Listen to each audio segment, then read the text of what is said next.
Hi friends, welcome to thread art Chennai. இன்றைக்கி நாம் சின்ன மிஷினில் மோட்ரு புதுசாக நீங்கள் ஃபிக்ஸ் பண்ணலாம் அப்படின்னு நினைக்கிறீங்கன்னா, உங்களுக்கு நிறையா டவுட் இருக்கும். ஸோ மோட்ரு மாட்டலாமா வேண்டாமா, இதனால் நமக்கு எதுவும் ப்ராப்ளம் வருமா, இல்லை பவர் கரண்ட் அதிகமாக வருமா அப்படிங்கிற எல்லாம் நிறையா கொஸ்டின்ஸ் இருக்கும்.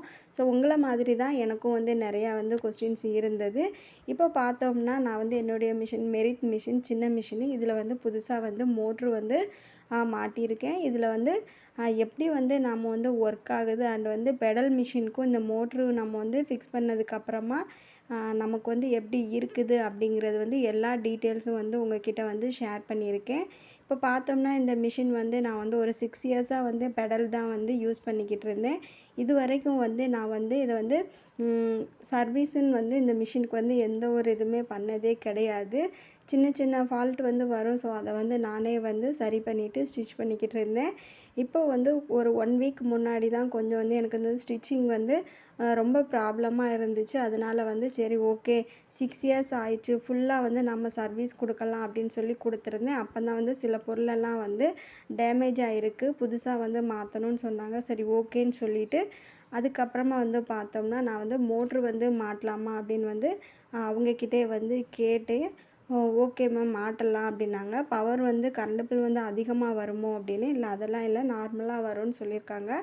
அது மட்டும் இல்லை, நம்ம பெடலில் சின்ன மிஷினில் ஸ்டிச் பண்ணும்போது அடியில் நமக்கு பாபின் கேஸில் த்ரெட்டு அடிக்கடி சிக்கலாகிக்கிட்டே இருக்கும். ஸோ அந்த மிஸ்டேக் கூட நீங்கள் மோட்ரு மாட்டினீங்கன்னா உங்களுக்கு வராது அப்படின்னு சொல்லியிருக்காங்க. நெக்ஸ்ட்டு பார்த்தோம்னா இந்த மிஷினில் பார்த்திங்கன்னா நான் பிரதர் பிராண்ட் மோட்ரு மாட்டியிருக்கேன். இதில் மோட்ரும் நமக்கு அப்புறம் ரெகுலேட்டரும் கொடுத்துருக்காங்க. மோட்ரு நம்ம ஷாப்பில் கொடுத்து தான் மாட்டணும்னு இல்லை, நாமளே வீட்டில் வாங்கி கூட மாட்டிக்கலாம். நெக்ஸ்ட்டு பார்த்தோம்னா இந்த ரெகுலேட்டர் இதில் எந்த அளவுக்கு நம்ம அழுத்தம் கொடுக்குறோமோ அந்த அளவுக்கு ஸ்டிச்சிங் ஸ்பீடு வரும்னு சொல்லியிருக்காங்க. சின்னதாக நம்ம மெதுவாக ஃபஸ்ட்டு தைக்கணுன்னா நமக்கு லைட்டாக அழுத்தம் கொடுத்தா போதும். நமக்கு ஸ்லோவாக ஸ்டிச் பண்ணோம். நெக்ஸ்ட்டு பார்த்தோம்னா அதிக அழுத்தம் கொடுத்தோம்னா நமக்கு ஸ்டிச்சிங் ஸ்பீடாக போகும் அப்படின்னு சொல்லியிருக்காங்க. அதுக்கப்புறமா பார்த்தோம்னா நமக்கு இதில் 2 வயர் கொடுத்துருக்காங்க ரெகுலேட்டரில். ஸோ இதில் 2 வயரில் ஒன்று நம்ம சுவிட்ச் போர்டில் மாட்டிக்கிறதுக்காகவும், இன்னொரு வயர் மோட்டரோட நம்ம இந்த ரெகுலேட்டரை கனெக்ட் பண்ணுறதுக்காகவும் கொடுத்துருக்காங்க. இந்த மோட்டரில் பார்த்திங்கன்னா சின்னதாக இந்த மாதிரி வயர் கொடுத்து ஒரு ப்ளக் கொடுத்துருக்காங்க. இதில் 3 பின்னு இருக்கிற மாதிரியும், நம்மளுடைய ரெகுலேட்டரில் 3 ஹோல்ஸ் இருக்கிற மாதிரியும் கொடுத்துருக்காங்க.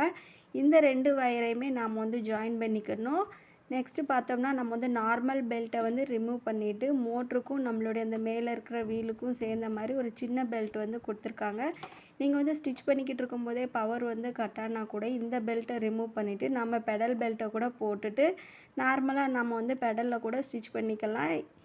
ஸோ பவர் கட் ஆயிடுச்சுன்னா தைக்க முடியாதுன்னு நினைக்க வேண்டாம். ஸோ நம்ம இப்படி கூட நம்ம யூஸ் பண்ணிக்கலாம். இப்போ ஃபஸ்ட்டு பார்த்தோம்னா நான் அந்த மோட்டரில் இருக்கிற அந்த வயரை டேபிளில் இருக்கிற அந்த ஹோல்குள்ளே கொடுத்து கீழ்ப்பக்கம் எடுத்துக்கிட்டேன். இப்போ நம்மளுடைய ரெகுலேட்டரையும் கீழே பெடல் இருக்குல்லையா, அந்த பெடலுக்கு மேலே இந்த மாதிரி வச்சுக்கலாம். இப்போ நெக்ஸ்ட்டு மோட்டார் வயரையும் அண்ட் ரெகுலேட்டர் வயரையும் ஜாயின் பண்ணிக்கலாம். அதுக்கப்புறமா இன்னொரு வயர் நம்ம ரெகுலேட்டரில் இருக்கிறத சுவிட்ச் போர்ட்லேயும் நம்ம ஜாயின் பண்ணிக்கலாம். இப்போ ஜாயின் பண்ணதுக்கப்புறமா சுவிட்சை ஆன் பண்ணிக்கோங்க. ஃபஸ்ட்டு பார்த்தோம்னா நம்ம எப்படி கீழே பெடலுக்கு மேலே ரெகுலேட்டரை வைக்கணும் அப்படின்னு பார்த்தோம். இப்போ ஒரு வேஸ்ட்டு கிளாத்தை எடுத்துகிட்டு இதில் ஸ்டிச் பண்ணி பார்க்க போகிறோம். ஸோ நான் ஃபஸ்ட்டு காலில் ரெகுலேட்டரை ப்ரஷ் பண்ணாமல் நான் ஹேண்டால் அழுத்தம் கொடுத்து உங்களுக்கு காமிக்கிறேன்.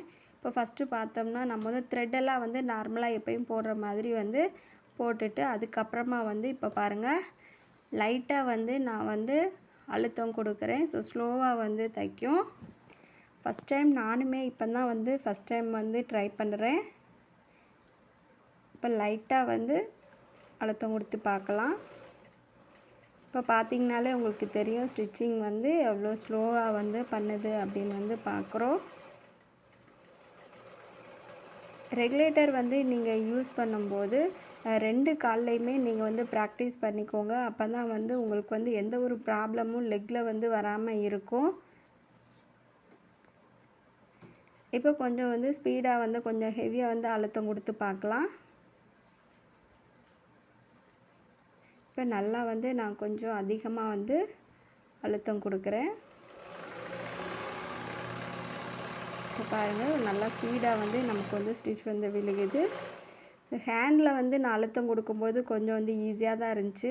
லெக்கில் வந்து கொடுக்கும்போது தான் கொஞ்சம் வந்து கூச்சம் மாதிரி இருந்துச்சு. ஏன்னா நம்ம இதுவரைக்கும் வந்து பெடலில் வந்து 2 காலையும் வந்து யூஸ் பண்ணி கொடுத்துருப்போம். இதில் வந்து ஒரு காலில் மட்டும் நான் ஃபஸ்ட்டு கொடுத்ததுனால எனக்கு வந்து ஒரு மாதிரி இருந்துச்சு. ஸோ நீங்கள் வந்து ஒரு காலில் கொடுக்கும்போது இன்னொரு கால் வந்து சும்மா இருக்கும். ஸோ அதனால் 2 காலையும் நம்ம மாற்றி மாற்றி கொஞ்சம் வந்து ப்ராக்டிஸ் பண்ணிக்கோங்க. அப்போ தான் வந்து நமக்கு வந்து காலில் ஏதாவது ப்ராப்ளம் வராமல் ஃப்யூச்சரில் வந்து ப்ராப்ளம் வராமல் இருக்கும். ஸோ அதனால் 2 கால்லையுமே நீங்கள் வந்து ப்ராக்டிஸ் பண்ணிக்கோங்க. ரொம்ப வந்து யூஸ்ஃபுல்லாக தான் இருக்குது மோட்ரு மாட்டினது. நார்மலாக வந்து நம்ம ப்ளவுஸ் வந்து ஸ்டிச் பண்ண அளவு டைமிங்கை விட நம்ம மோட்ரு மாட்டினதுக்கப்புறம் வந்து வேலையும் வந்து கொஞ்சம் குயிக்காக வந்து முடிஞ்ச மாதிரி இருந்தது. ஸோ நீங்களும் வந்து மோட்ரு வந்து மாட்டணும்னு நினச்சா நீங்கள் வந்து தாராளமாக வந்து போட்டுக்கலாம். இந்த வீடியோ உங்களுக்கு யூஸ்ஃபுல்லாக இருந்திருக்கும்னு நினைக்கிறேன். என்னுடைய வீடியோ உங்களுக்கு பிடிச்சிருந்தா லைக் பண்ணுங்கள், ஷேர் பண்ணுங்கள், சப்ஸ்கிரைப் பண்ணுங்கள். தேங்க்ஸ் ஃபார் வாட்சிங்.